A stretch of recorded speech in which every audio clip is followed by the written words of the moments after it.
you speak my name loudly, but many of you do not know me at all. That is the tragedy of your time. You built entire identities around calling yourselves Christian while behaving in ways that would have horrified me. You wear crosses made of gold while stepping over the poor.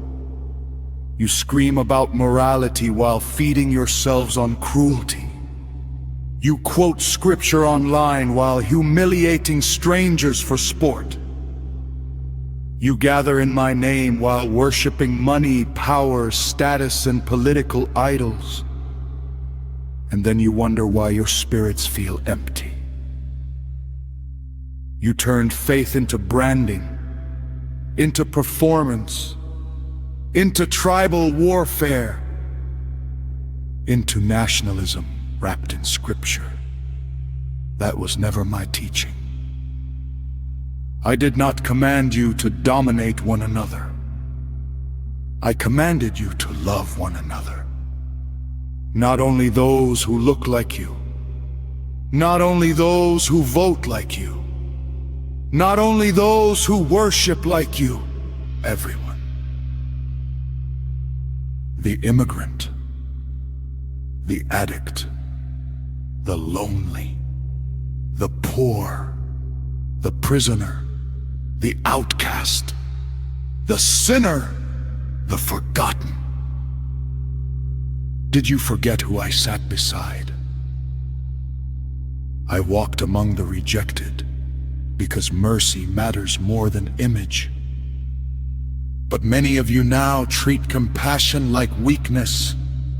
You celebrate hardness. You celebrate humiliation. You celebrate vengeance. You mistake arrogance for strength and cruelty for righteousness. That is not faith. That is fear wearing religion as a disguise.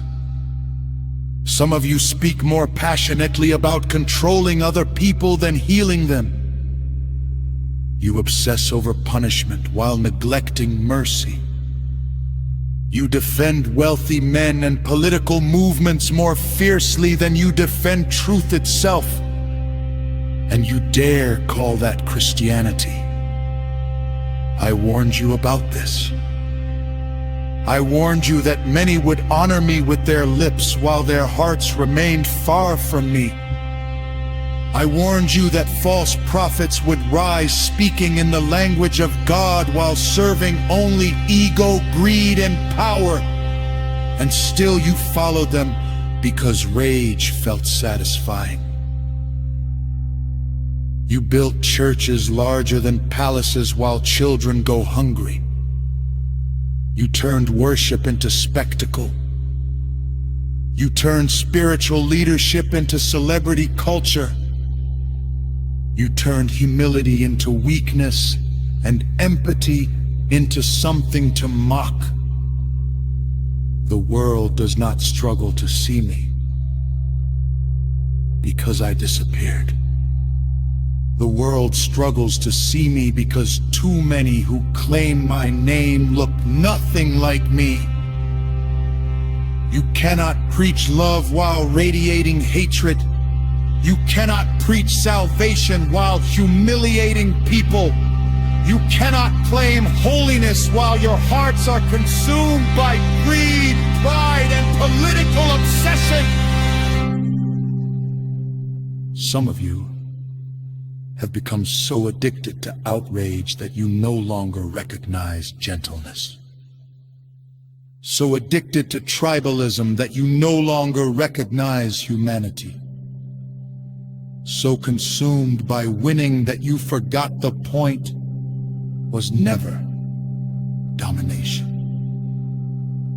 It was love. Real faith requires humility, self-reflection, sacrifice, mercy, accountability, courage, not endless condemnation. I did not ask you to become rulers over one another.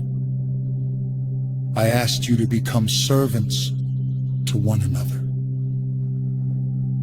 And yet many of you would rather feel powerful than become good. That is why your souls are restless. Because deep down, beneath all the noise and performance and politics, you know this is not what I taught.